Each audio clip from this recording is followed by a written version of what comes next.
Interesting stories. Interesting people. Welcome to the Humble Badger Podcast.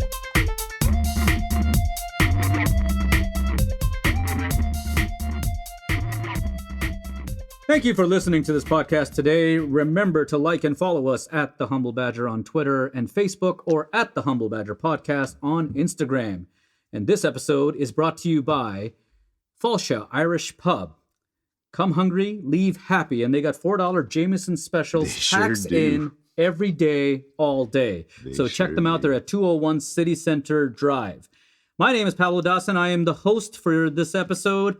And as you know, we always start off with a random fact. So today's random fact is that Barry Bonds is now making another push for the Baseball Hall of Fame. As the generations change, it appears more and more people are ready to have him inducted. You're talking about the single season and career home run leader according to the statistics, but that, of course, is laden with controversy. My personal view is that Barry Bonds should absolutely be in the Hall of Fame, but then my co-host might have a different point of view, and I'll let them introduce themselves. What's up? It's your homeboy, The Identity Crisis. I am your co-host for today's episode. I am a rapper, singer, producer, filmmaker, and I also bake very well. If you like the opening theme, that was me. That's so you like me. And my fun fact is that our special guest today happens to be my long lost daughter, comedian Ernie Vicente. What's up, Dad? I'm actually older than you, but I don't know how that worked. Please adopt me, sir. Yeah. Again. Some odd technology was involved. Ernie, what is your take on Barry Bonds in the Hall of Fame? Oh yeah, come on. Yeah. No, I'm talking about. I'm just learning about this Houston Astros thing. Oh my God! So I'm like that's actual cheating to me. I mean that's a whole different thing. Well, Barry Bonds too. He did the steroids and stuff. Yeah, so did everybody else. That's the thing, is that baseball encouraged this for years because they lost a lot of the audience due to the '94 strike, and so they turned a blind eye and they didn't care about players' health, and they encouraged all this, and they made lots of money. And then when it was uncovered, then they just shut the door on. And guess who lost out? The players. I'm not going to say the poor players. We know they ain't poor, but still, it's the owners got away with all of it, and the players are the ones who ended up suffering. And at the end of the day, there were so many discussions. I'm obviously very passionate about this, but definitely what the Houston Astros did was, to me, more on a cheating level than what those who used performance-enhancing drugs was. It is entertainment and a business. It is not just the purity of sport. This isn't the Olympics, which of course right. taint-free, right, guys? Oh, there's plenty of taint. I've seen many a taint. Yeah. There's a little bit of taint there. Where are the next Olympics being held? I don't even know. Tokyo, isn't it? Oh, I have no idea. It's this year, isn't it? Is it? I haven't watched the Olympics since the '96 Olympics. Yeah, I haven't watched the Olympics in a very long time, to be honest. I Usain Bolt. I mean, yes, but he's not going to be around for this one, so No, I don't mean like he retired. It's not right. Okay. I'm not making a threat or anything. I'm just saying. What do you know, Pablo? No, I don't know. He's got I love Usain info. Bolt. We've gotten off into a weird tangent here. What?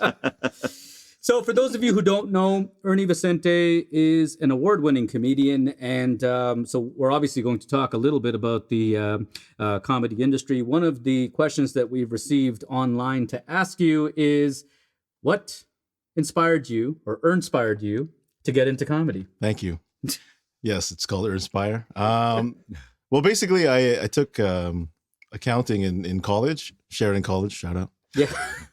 But then I would do presentations and stuff, and I would just make everyone laugh. And all my classmates were like, you're too funny for accounting. You shouldn't be doing this. You should be doing stand-up. Like this guy who's blowing up back in 2006 at the time. His name was Russell Peters. Russell Peters. And then they sent me this email of this Indian guy. I was like, who is this guy? Yeah. He's so funny. And I'm like, that's hard. Like making strangers laugh. I can make my my classmates laugh, my friends laugh. Everyone except my dad. But then I'll laugh. What are you talking about? Thanks, Dad. And Your dad just sent us a smiley emojicon online, so yeah, at least you made him smile. If not, it's still not a laugh emoji, but it's a smile one. Yeah. That's that counts. Yeah, it counts. Yeah. We'll count it. Yeah.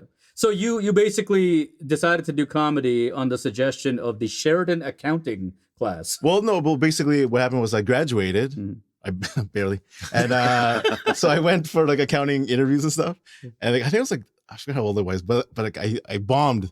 I bombed these interviews, and I was like, I can't even like lie about this. I'm like, you know what I mean? Because like, you go to these accounting interviews, and then you'd be like, oh wait, you have to sell yourself. Yeah. You know, and then I have to pretend like, oh man, I love accounting. I'm so passionate about accounting. Oh my god, I can't wait to give me your calculator. I can't wait to do this. Can't wait to come on. calculate. Oh my god, please give me a ledger. Show me your debits and credits. I couldn't do it. I remember it was in Toronto. If this is how the interview went, I understand why you didn't get hired. Yeah. No, I remember one interview. It was for this company, and then they asked me about like Enron. So Enron, they had this whole like accounting mishap, whatever, right? And then mishap. That's one way to put it. That's exactly what I said. The company went bankrupt due to fraud. For those of you too young to remember, that's what I said. That's what I said in the interview. I said we had this big mishap, and did I get out? No. So I said. So I just lied. I just lied for like 10 minutes. I'm like, yeah, Enron. Oh my god, they I think I said fudge their numbers. I don't know. I forgot what happened. It was all a blur. So I sat outside. I remember it was in Liberty Village. I was sitting on this bench. I was like, I can't do this. 40 years? Oh, I can't do this. So you just walked into Yuck Yucks right after? I just walked into clown school. Clown school. Yeah. No. So then basically what happened was a few months later, I emceed my friend's wedding. Mm-hmm. And then we made this video. It's actually on YouTube. It's called BFF Groupies or BFF episodes. Me and Kevin. I've seen this. Oh, episodes. Yeah, so we made this video about like how the husband and wife met, the groom and the bride, and then we put on this video, and there's like 300 people in this wedding, and they were like sober because it was a strict wedding, no bar, no dance floor. Wow. You know, it's very religious family. Right. So everyone's sober. So we're like, how are we gonna do this? So we made this video. 300 people were going crazy for this video. And then I'm like, this is the best feeling in the world, making 300 people laugh. Yeah. Mm-hmm. And then one of the head waiters was like, I want to show my friends that video. Where can I show them? Mm-hmm. And I'm like, oh no, we just made it for this party. Right.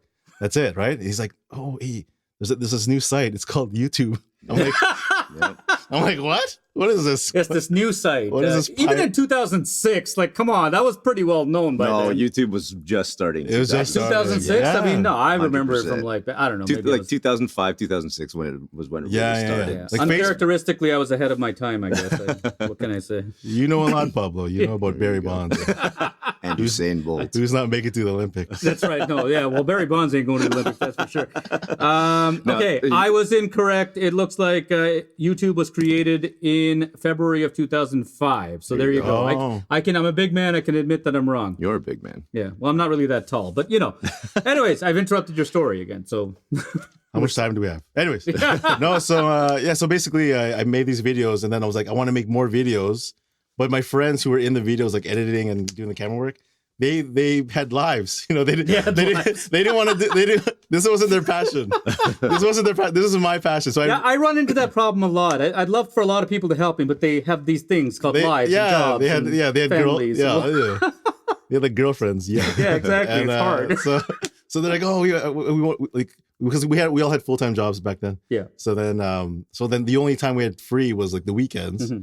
So I'll be like, oh, let's go meet up on Saturdays. And they're like, oh no, I have to go meet my girlfriend and blah, blah, blah. So I was like, okay, there's gotta be another way where I can do this by myself and not worry about all these people. Like, you know, so then I saw this commercial about Yuck Yucks and like the $25,000 comedian competition kind of thing. Right. So I entered, but luckily I didn't get in because if I got in and lost, I would have like stopped. Yeah. It would have been discouraging. Wow. Yeah, because I didn't have any material. I was like, because back then, because I meet a lot of people like today who are like, oh, I'm funny.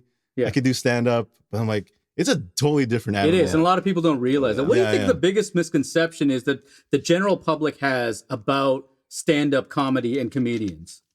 Oh yeah, well that that same thing. Well, like that it's so easy. That, like, just because you're funny means like you can go on a stage and make strangers laugh. Right. You know, because like they're like, oh, I can make, you know, I'm the funniest guy at work and stuff. Yeah. I'm like, yeah, but like, can you make strangers 50, who don't know you? Yeah. For There sure. you go. Now, I'm a longtime fan of Ernie Vicente. Thanks, I don't know if man. you like longtime fan. Back in And 2006. actually, I myself actually, I'm a musician first, but I actually consume more stand-up comedy and podcasts than I do music. Like if you look at my playlist, it's all stand-up comedy albums. Now, here's the thing. You actually, I've seen your act evolve throughout the years. You've always done sort of my favorite style, which is the one-liners, which is like Emo Phillips, Mitch Hedberg, you know, that kind of style. Who inspires you? What were your influences coming up? Well, Russell Peters for one, and then I remember I would Google like Filipino comedians. So I saw like Joe Coy, Joey Gila, like Ron Jostle, those guys, and Rex, then Rex Navarrete, yeah. I saw Ron Jostle with Russell Peters, in fact, in concert. So Oh wow! yeah, that's pretty There good. you go. Oh yeah, they're really good friends. And then but yeah, so I remember I the first time I ever did stand up was at my friend's basement. We're like just hanging out, but no one knew I was gonna do stand up, right? So only one friend I told, but then all my other friends. So we're all just drinking in my friend's basement, and I was like, "Hey guys, I wrote some jokes. Can I try them out?" And they're like, "What?" So we sat there. They're sitting on these couches, and like I can make my friends laugh easy, but when I had these 10 minutes of material, they were just staring and like, what the heck is this guy doing? Right? So after that, I was like, okay, maybe this isn't the right style. So then I saw Mitch Hedberg and I fell in love. I was like, he was amazing. All these one-liners. I loved it. It was amazing. So in the interest of time, we are now ready for the rapid fire part of the segment. Are you ready for rapid fire? Yes, I'm very ready. That's right. It's basically we're going to ask you questions real quickly. Say the first thing that comes into your mind. You can also pass if you need to. Ooh. Take it away. Do you prefer texting or talking? Texting. Of course. Everybody prefers texting, Yeah, apparently. come on. I'm old school. I like to talk, but hey, nobody wants to talk to me. Yeah, Pablo, he always calls me. I'm like, hello, exactly. what is this? What's that? Because I got a new phone and then like I heard the ring. I'm like, what is this? It's Pablo. He said it's just What is I'm this the only guy sound? that calls him. Yeah. So is it wrong for a vegetarian to eat animal crackers? No, of course not. I disagree, but All right, here we go. What's the last song you downloaded? Heart alone. hard. Wow. Yesterday. I love it. So I will ask you, do you currently own any stuffed animals? And yes, Ernie from Sesame Street counts. Yes. Yeah. Because every Christmas or every like birthday, people are like, oh, Ernie would love an Ernie doll. Yeah, because he doesn't have any of Yeah. those. So I have like 8 of them at home. Yeah, Like, his room is postered full of Ernie. Yeah. Well, that's interesting. So now we'll come to the trivia portion. We always ask a sort of a topical, and since you brought up a topic from like 20 years ago, let's see how much you remember about Enron Corporation. Oh, here we go. Please name, there was a baseball team that actually had its home field sponsored by Enron. What team was that?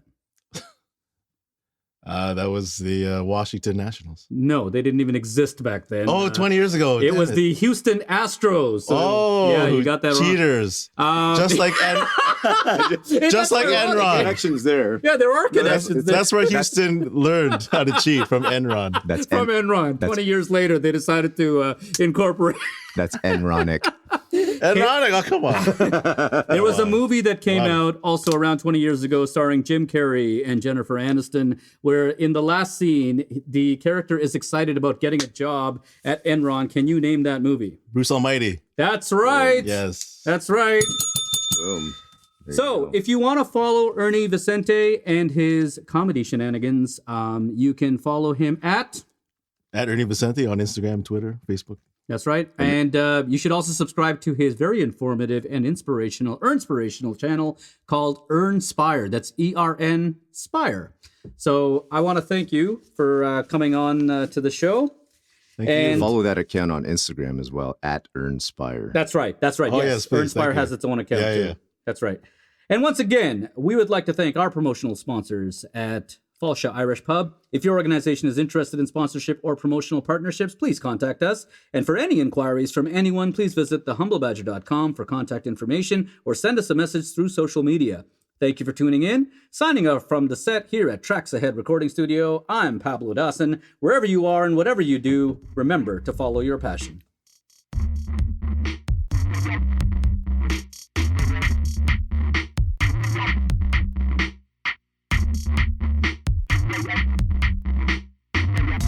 Thank you for tuning in to the Humble Badger podcast. For more information, please visit thehumblebadger.com. The Humble Badger podcast is produced by the Pablo Dawson Company. Context matters. See you next time.